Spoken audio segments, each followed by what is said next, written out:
Hit भइसकेको यो गीत उहाँले प्रत्यक्ष रूपमा हामीलाई गाएर सुनाउनु हुनुहुन्छ। यसपछि साकेला नृत्य हुनेछ। नृत्यका साथीहरू तयार भएर बस्नुहोला। साकेला नृत्य हुनेछ यो गीतपछि। मन्त्रीज्यूले पनि बिएमसीजीले गाउनु भएको प्रत्यक्ष गीत सुनेर मात्र जानुहुनेछ। सुरु गरौँ। साथीहरू ट्र्याक बजाइदिनु होला। My name is Beyonce and I'm from Uganda. I'm a singer, actress, songwriter, at the same time a civil engineering. I'm very happy to be here and I would like to thank Dr. Manju for inviting me to the beautiful place, to most of the beautiful Nepalese people, and I'm so happy, and I promise you I'm so happy to meet my incredible fans, and I promise you even if I'm not available on the internet, I'll always love you because I'm watched again in Nepal. Thank you so much.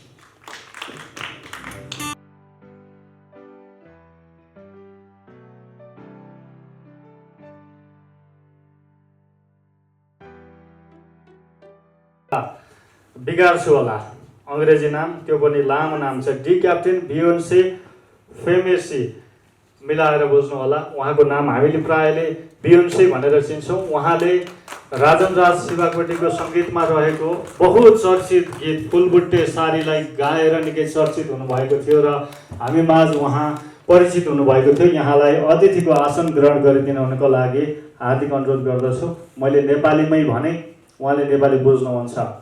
मन्त्रीको comedy क्लबमा समेत पुगिसक्नु भएको छ। त्यहाँबाट हामीले देखिसकेका छौँ। धेरै अन्तर्वार्ताहरू हामीले गरिसकेका छौँ र अब हामी मन्त्रीज्यूलाई धेरै बेर समय नलिइकन चर्चित हुनुभयो।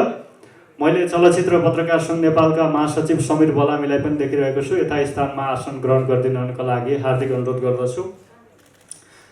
त्यसै गरी प्रदीप वास्तोलाजी ज्युरी मेम्बर हुनुहुन्छ नेपाल अफ्रिका फिल्म फेस्टिभलको नव संस्करणको।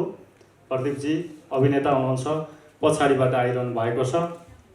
त्यसै गरी गायिका तथा सञ्चारकर्मी सरिता भारतीजी जुरी मेम्बर हुनुहुन्छ। त्यसै गरी जीवन कुमार पराजुली, म आफै छु, म लिन आफै आउँदैछु। र खासमा हाम्रा केही चलचित्रका कुराहरू मन्त्रीज्यूलाई सुनाउनु पर्ने थियो। अलिकति समय छ भने 2-2 मिनट मैले अन्य मन्तव्य राख्न सक्छु मन्त्रीज्यू, मेरो पर्सनल रिक्वेस्टमा।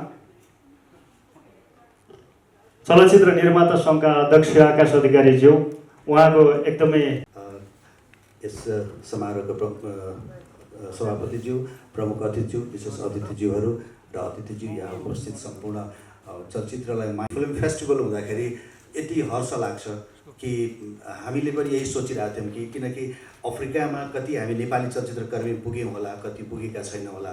त्यहाँको रहन सहन, कल्चर, त्यहाँको सभ्यता, भाषा, त्यहाँको संस्कृतिलाई एक अर्को राष्ट्रमा आदान प्रदान गर्न पाउनु भनेको यो ठुलो भाग्यको कुरा हो। त्यसैको लागि यसलाई चाहिँ यो Nepal Africa film festival organization उहाँहरूलाई धेरै धेरै धन्यवाद दिन चाहन्छु म चलचित्र निर्माता सङ्घको तर्फबाट र उद्योग वाणिज्य महासङ्घको तर्फबाट पनि।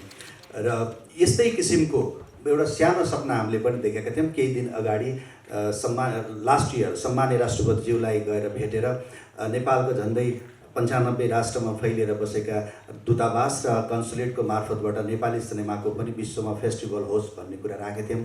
त्यहाँबाट सम्मान्य राष्ट्रपतिज्यूले मान्य मन्त्रीज्यू, प्रमुख अतिथि मन्त्रीज्यू समक्ष पठाइदिनु भएको थियो फाइल र म पुगेर मन्त्रीज्यूलाई पनि भेटेँ र मन्त्रीज्यूले यति यथाशीघ्र धेरै देशका दूतावासहरूलाई त्यो फाइल पठाइदिनु भएको थियो र त्यहाँबाट मलाई स्पेनबाट इमेल पनि आएको थियो। म त्यति कुरा जोड्न चाहेको के हो भन्दाखेरि मलाई इमेलमा के लेखिएको थियो भने हामीले त्यस किसिमको फेस्टिभल गर्नलाई बजेट छैन।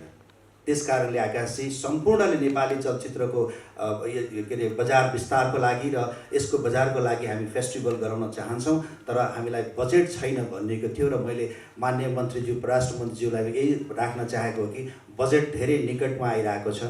यहाँले त्यसलाई अलिकति बजेट पारित गरेर नेपाली सिनेमा पनि विश्वको एम्बेसी र दूतावासको मार्फतबाट विश्व बजारमा सबैले हेर्ने मौका मिलाइदिनु होला भन्ने आशा राख्दै आजको यस जुन आज यो चाहिँ जुन उद्घाटन गरिएको छ यस फेस्टिभलको धेरै धेरै सफलताको कामना गर्छु र नेपाल चलचित्र निर्माता सङ्घको तर्फबाट तपाईँहरूको सेड्युल मलाई पठाइदिनु होला। हाम्रा इच्छुक भएका साथीहरूलाई र मेरा चलचित्रकर्मी साथीहरूलाई यहाँ आएर यो फेस्टिभल हेर्नको लागि पनि अभियसली पनि म पनि सपोर्ट गर्छु र उहाँहरूलाई जानकारी दिनाउँछु। यति भन्दै म आफ्नो मन्तव्य टुङ्ग्याउँछु। धेरै धेरै धन्यवाद। मन्त्रीज्यू, मञ्चमा आसीन विशिष्ट व्यक्तित्वहरू, यहाँ उपस्थित पत्रकार साथीहरू, चलचित्र प्रेमी साथीहरू, सबैभन्दा पहिला त यो नेपाल अफ्रिका फिल्म फेस्टिभलमा चलचित्र विकास बोर्ड पनि विगत केही वर्षदेखि कुनै न कुनै रूपमा सहभागी हुँदै आएको छ। यो अवसर जुटाइदिनु भएकोमा आयोजकहरूलाई धेरै धेरै धन्यवाद भन्न चाहन्छु। इतिहासकै नेपाली चलचित्रको सुरुवातदेखि इतिहासकै सर्वाधिक कठिन अवस्थामा नेपाली चलचित्र उद्योग आज रहेको अवस्था छ। कोभिडले हाम्रा सम्पूर्ण गतिविधिहरूलाई बन्द गरिदिएको छ। हामीले कतै न कतैबाट उठ्ने प्रयास गरिरहेका छौँ, तर त्यो मेसो भेटिरहेको छैन, किनभने हामीलाई सबैतिरबाट कोभिडले हानिरहेको अवस्था छ। यस्तो अवस्थामा चलचित्र विकास बोर्ड चलचित्र क्षेत्रको नियामक निकाय पनि भएको कारणले मैले मेरो तालुकवाला मन्त्रालय सञ्चार तथा सूचना प्रविधि मन्त्रालय मार्फत यो अप्ठ्यारोबाट फुत्किनको लागि केही सहयोग मागेको छु, अपेक्षा गरेको छु। र आज माननीय परराष्ट्र मन्त्रीज्यू यहाँ अगाडि हुँदा दुईवटा कुरा चाहिँ मैले भन्ने नै जमर्को गरेँ। एउटा कुरा चाहिँ अघि चलचित्र निर्माता सङ्घका अध्यक्षले भने जस्तै विभिन्न दूतावास मार्फत चाहिँ अन्तर्राष्ट्रिय फेस्टिभल होस् भन्ने, त्यो मात्र नभएर त्यो फेस्टिभललाई सघाउ पुर्याउनको लागि नेपाली चलचित्र प्रदर्शन हुने विश्वका 33वटा देशहरूमा अवैतनिक दूत नियुक्तिको प्रक्रिया चलचित्र विकास बोर्डले अगाडि बढाएर फाइल परराष्ट्र मन्त्रालय पुगेको छ। माननीय सञ्चार मन्त्रीज्यूको निर्णयसहितको फाइल, त्यसमा मन्त्रीज्यूको अलिकति सदा सहायताको आशा गरेको छु मैले। यसले पक्कै पनि यस्ता महोत्सवहरू, गोष्ठीहरू अन्तर्राष्ट्रिय रूपमा गर्न हामीलाई सघाउ पुर्याउनेछ। एउटा चलचित्र विकास बोर्डको एउटा अफिसियल उपस्थिति पनि रहनेछ ती क्षेत्रहरूमा। र अर्को कुरा, मैले माननीय मन्त्रीज्यूलाई किन पनि अनुरोध गरेँ भने मैले हुन त सञ्चार मन्त्रालय मार्फतै आउनुपर्छ। नेपालले चलचित्र विकास बोर्ड मार्फत आफैले एउटा वार्षिक क्यालेन्डर तोकेर एउटा अन्तर्राष्ट्रिय फिल्म फेस्टिभल आयोजना गर्नु उपयुक्त हुन्छ, जुन चलचित्र विकास बोर्डबाट हामीले निर्णय गरेर सञ्चारमा पनि पठाएका छौँ। माननीय मन्त्रीज्यूलाई पनि म त्यो उपलब्ध गराउने नै छु। र आज कोभिडले गर्दा जुन उत्साहका साथ हामी कार्यक्रम आयोजना गर्थ्यौँ त्यो उत्साह हामीले ल्याउन सकेका छैनौँ, तर अब अनलाइन मार्फत पनि त्यो मनमनमा पुग्ला। र पक्कै पनि धन्यवाद कार्यक्रम सञ्चालकज्यू, कार्यक्रमका आदरणीय सभापतिज्यू, चलचित्र विकास बोर्डका अध्यक्षज्यू, आकाश अधिकारी लगायत सबै फिल्म निर्माताहरू, फिल्म समीक्षकहरू, फिल्म सम्बन्धी रिपोर्टिङ गर्ने पत्रकार साथीहरू र अन्य उपस्थित अतिथिहरू र सहभागी आदरणीय महानुभावहरू, म सबैभन्दा पहिले college of journalism and mass कम्युनिकेसनलाई, डाक्टर मन्जु मिश्रजीलाई र सबै आयोजक साथीहरूलाई धेरै धेरै धन्यवाद भन्न चाहन्छु 9th नेपाल अफ्रिका फिल्म फेस्टिभलको यो आयोजनाका लागि। र यो फेस्टिभलको पूर्ण सफलताको निम्ति पनि म हार्दिक शुभकामना व्यक्त गर्न चाहन्छु। आयोजकहरूले यो फेस्टिभलको 9th एडिसन आयोजना गरेर नेपाल र अफ्रिकाका बिचमा अझ घनिष्ठ सांस्कृतिक अन्तर्सम्बन्ध निर्माण गर्ने, एउटा सांस्कृतिक पुल निर्माण गर्ने, एकले अर्कालाई अझ बढी नजिकबाट चिन्ने एउटा महत्त्वपूर्ण पहललाई अगाडि बढाउनु भएको छ। हामी सबैलाई थाहा छ, फिल्म अभिव्यक्तिको एउटा यस्तो सशक्त भाषा हो जसले कुनै पोलिटिकल बाउन्ड्रीहरूलाई चिन्दैन। सीमाहरूभन्दा माथि उठेर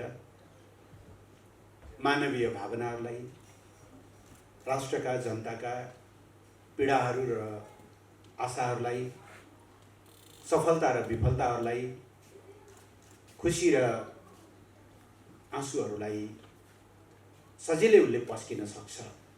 यस अर्थमा यस्ता फेस्टिभलहरू अर्को समुदायको, अर्को समाजको, अर्को कन्टिनेन्टको संस्कृतिलाई चिन्नका निम्ति एकदमै महत्त्वपूर्ण हुन्छन् भन्ने म ठान्दछु। त्यसमाथि अफ्रिका एउटा यस्तो कन्टिनेन्ट हो जससँग हामी अझ जति नजिकबाट जोडिनु पर्ने हो त्यति जोडिन सकेका छैनौँ। अफ्रिका आफै एउटा महाकाव्य जस्तै छ। 53-54वटा देशहरू जसले अत्यन्त गौरवपूर्ण इतिहास बोकेका छन्। हामी सबैलाई थाहा छ हाम्रो आजको मानव जाति जसलाई होमो सेपियन्स सेपियन्स भनिन्छ, होमो सेपियन्स सेपियन्सको उद्गम अफ्रिकामा भएको थियो। अर्थात् हाम्रो पुर्ख्यौली घर अफ्रिका हो। Our ancestors were from Africa. That means we have a deep cultural roots and linkages with Africa. Thank you. र अफ्रिकी जनताले विगतमा कलोनिजमको विरुद्धमा, आफ्नो स्वतन्त्रताका लागि, रङ्गभेदको विरुद्धमा, मानव समानताका लागि